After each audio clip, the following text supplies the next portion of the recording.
Selamat siang, apa kabar hari ini? Ya baik, alhamdulillah sehat. Alhamdulillah sehat ya Ibu Juju ya. Alhamdulillah. Di ruang kolaborasi ini kita disuruh ngobrol paling nggak lama tadi antara 15 sampai 20 menit refleksi ya. Kira-kira kita mau ngomongin apa ya Bu ya? Nah itu dia kita mau ngomongin apa Pak? Adakah masalah yang Ibu hadapi di dalam pembelajaran? Kalau saya itu punya masalah di kelas saya adalah saya punya 2 orang yang belum bisa baca.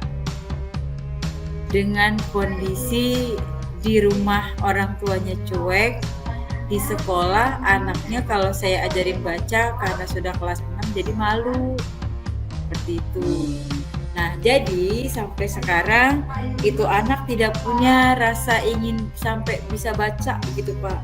Nah, yang jadi PR saya itu bagaimana ngajarin dia pulang sekolah nggak mau belajar sama saya. Di rumah orang tuanya cuek. Kalau pas jam belajar dia belajar baca sama saya, dia malu. Kayak gitu. Itu masalah yang saya hadapi, Pak. Oke, jadi ada anak yang susah baca, jadi ya cuman malu kali ya, orang tuanya cuek. Coba kita fokuskan satu nih, antara orang tua cuek atau malunya nih, atau fokus bacanya. Kalau di sekolah kan karena orang tuanya cuek, saya mau ngajarin di sekolah. Nah di sekolah itu dia malu. Jadi kita Iya, fokus pada pemalunya berarti ya Pak. fokus ke malunya ya, baik. Coba kalau begitu ada ini nggak Ibu, apa yang mau Ibu lakukan agar anak itu mau gitu belajar tanpa rasa malu, ada nggak Ibu? Saya udah coba dia belajar saat pulang sekolah, kan teman-temannya udah nggak ada. Nah saat saya coba pas teman-temannya nggak ada, dianya malah nggak fokus karena teman-teman dia sudah pulang, dia masih di sekolah. Seperti itu Pak. Gitu ya. Mungkin harus ini dulu kali, apa ya, ada pendekatan individu atau personal terlebih dahulu Ibu. Kalau yang satu dia bisa dideketin Pak. Tapi kalau yang satu lagi emang dia kayak udah gak niat gitu. Gimana sih? Anaknya juga cuek gitu loh Pak. Ada dua ya. Terus kalau antara dua ini, apa yang Ibu ingin lakukan nih untuk agar mau gitu? Ada nggak? Ibu pengen apa biar anak itu mau belajar, bisa baca tanpa rasa malu? Ada kiat-kiat kah apa yang Ibu ingin lakukan?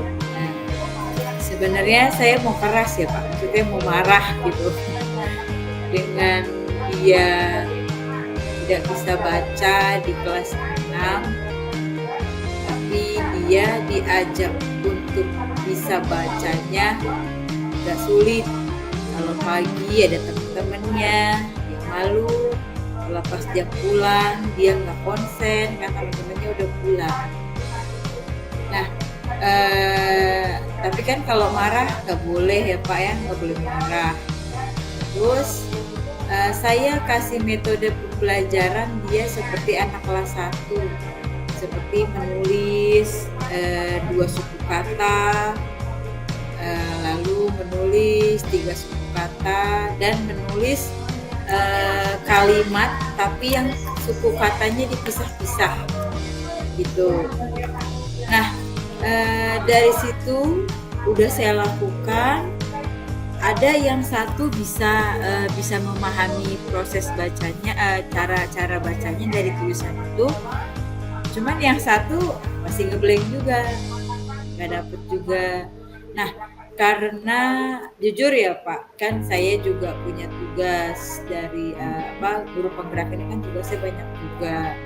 Iya Terus betul. di sekolah juga tugasnya ada bikin RPP, merhatiin yang lain. Jadi Iya. untuk yang dua yang kalau mereka berdrama-drama gitu, saya nggak bisa, udahlah akhirnya saya diemin dulu gitu, saya tinggal dulu gitu. Oh gitu.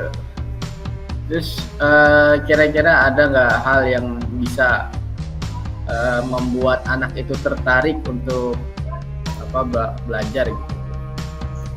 Kegiatan yang bisa membuat anak itu tertarik. Dia diajak lihat YouTube cuma ketawa-ketawa. Saya kasih yang gambar-gambar cuma dicoret-coret. Iya. Jadi saya masih belum nemu Pak, dia model tertariknya seperti apa. Jadi ada video, ada film. Kalau yang satu ekspresif ya Pak.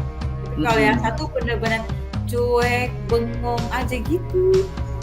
Orang tuanya udah saya panggil, saya bilang ibu coba deh anaknya periksa ke psikolog ada apa. Nah nanti dari psikolog kan ada keterangannya tuh Pak, anak ini kenapa, terus cara menanganinya bagaimana. Nah tapi sampai sekarang orang tuanya belum ada jawaban mau bawa dia ke psikolog. Jadi saya sebagai guru juga, karena saya nggak punya pendidikan khusus ya Pak untuk anak-anak yang kan dia bisa dibilang kesulitan belajar ya. Jadi agak bingung juga menentukan saya harus apa sama dia. Iya. Jadi belum ada metode yang membuat dia tertarik dalam belajar, nggak ada ya. Iya. Terus gimana itu ibu menanganinya? Dicuekin saja atau gimana itu? Sebenarnya kalau dicuekin kita sebagai guru nggak boleh ya Pak. Iya. Karena kan dia bagian dari anak kita di sekolah. Tapi kalaupun perhatian saya penuh hanya ke dia berdua, yang lain juga kasihan. Kasihan benar. Saya muridnya 29, kalau saya fokus ke dia 27 yang lain kasihan. Tapi kan nggak boleh dilantarin ya. Akhirnya ya terkadang saya ngasih dia materi gitu, saya kasih materi seperti kelas 1 tapi saya lepas dulu sampai yang lain itu kondusif, baru dia saya ini lagi, saya perhatikan lagi gitu. Nah kalau yang satu kan tadi tuh ekspresif, ada timbal balik gitu. Kalau yang satunya lagi, ya itu kadang saya kasih soal cuma 10 aja, dia cuma lebih banyak bengong di kelas. Berarti tadi kan ibu bilang kalau dia sendiri, dia udah nggak fokus, pulang di jam belajar, di luar jam pelajaran gitu ya. Terus kalau ramai dia mau belajar, gitu ya Bu ya?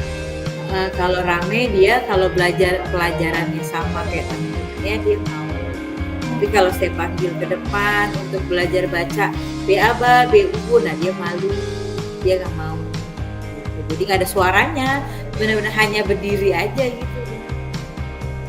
Kira-kira strategi apa ya Bu ya yang bisa buat dia itu mau gitu? Ada nggak kira-kira idenya Bu? Saya malah berpikirnya saya mau surat dari psikolog dulu untuk kedua anak itu, mereka kenapa gitu, mereka ada apa, apakah kesulitan belajar mereka itu dari dalam diri mereka atau dari eksternal mereka atau dari dalam dirinya gitu. Kan kalau udah tahu ada surat dari dokter, saya bisa, misalnya dia kesulitan belajar, cara belajarnya harus pakai ini, kan saya jadi enak kan. Oh gitu. Berarti langkah pertama ibu pengen anak ini diperiksa dulu. Saya psikolog ya. Mungkin orang tuanya nggak cukup dana kali Bu. Ada lagi strateginya biar bisa. Nah kan permasalahan dana kan kemarin saya sudah bilang. Saya kebetulan hari Jumat itu ada kunjungan dari PT JIP, kebetulan ada psikolog di situ Pak. Nah dia itu menerangkan bahwa anak yang harus diperiksa ke psikolog kalau memang dia punya BPJS kan bisa mengajukan ke Vaskes tingkat pertama dulu kan, Iya. bahwa nanti bawa surat dari sekolah bahwa dia diminta gurunya untuk melakukan tes psikologi di dokter di psikolog gitu. Nah, nanti dari tingkat 1 itu memberi rujukan ke rumah sakit yang punya dokter psikolog. Nah, itu semua gratis. Tuh, saya udah bilang ke orang tuanya bahwa kalau aku punya BPJS minta rujukan saja. Kalau di sini kan RSUD Duren Sawit yang dekat ya Pak. Nah, nanti dari situ baru anaknya diperiksa, saya bilang gitu. Karena ini sebenarnya ada masalah. Kalau dia tidak ada masalah, tidak mungkin dari sampai kelas 6 belum bisa baca. Tuh. Terus gimana ya? Itu rada susah juga deh. Karena memang kebanyakan sekarang orang tua cuek ya sama anak. Apalagi udah ada KJP ya, dia ngarepin KJP doang. Terus selain itu ada nggak Bu? Misalnya orang tua kan sudah cuek, kemudian susah juga dihubunginya. Ada nggak inisiatif ibu atau sekolah yang memanggil psikolog sekolah gitu, tes IQ dan lain sebagainya? Kira-kira pernah nggak disampaikan ke kepala sekolah gitu? Oh, kalau strategi untuk bicara ke kepala sekolah mendatangkan psikolog ke sekolah itu belum sih Pak. Saya belum coba bicara itu. Tapi kalau saya bicara itu kayaknya pasti urusannya adalah dengan dana. Kan kalau manggil psikolog ke sekolah pasti ada berbayar. Gitu. Nanti pertanyaannya adalah siapa yang membayar mereka? Oh gitu ya, nggak ada bantuan dana dari pos BOP, nggak ada ya? Kalau itu saya nggak paham ya Pak. Kalau masalah keuangan saya nggak paham. Karena saya belum pernah tahu isi RKAS-nya seperti apa. Baik, nah kan tadi kita balik ke fokusnya Bu, kan masalahnya malunya ya. Ya. Artinya kalau kita rutunkan untuk anak ini ke psikolog masih jauh, masih lama. Kita fokuskan ke malunya dia dalam belajar. Nah, biar dia nggak malu, strateginya apa itu kira-kira? Ada nggak kira-kira Bu, biar nggak malu gitu dia strateginya apa? Ataukah ibu ngajak temennya biar bersama-sama, atau dengan nyanyi, atau dengan apa gitu? Kira-kira ada nggak? Kalau supaya membuat dia tidak malu, sih saya belum punya strategi jujur ya, kan saya belum ada strategi apa untuk menghadapi dia. Mereka itu kan dua, tapi mungkin saya akan coba yang tadi Pak Novan bilang bahwa saya ngajak temennya ya.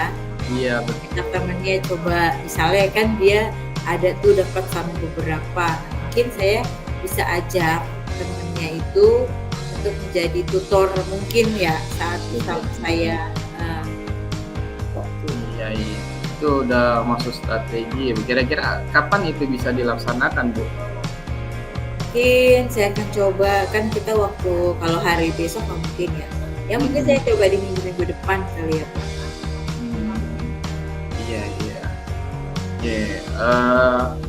Biasanya itu sampai kegiatan itu berlangsung berapa lama ya Bu ya? Kalau kegiatan berlangsungnya berapa lama, mungkin saya kalau sampai dia bisa baca kayaknya ya Pak. Oke, untuk sekali pertemuan kira-kira berapa lama waktunya? Paling 60 menit kalau setelah selesai belajar ya Pak. Karena kan saya juga harus ada kerjaan yang lain gitu, jadi nggak bisa lama-lama. 60 menit ya Bu, yang berarti 1 jam ya? Iya.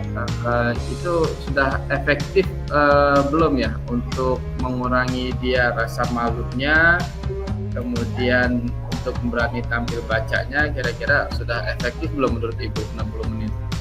Kalau karena kan belum pelaksanaan, jadi kalau dibilang efektif atau belum, saya Kira-kira? bisa menjawab. Tapi kemungkinan kalau 1 jam sudah efektif.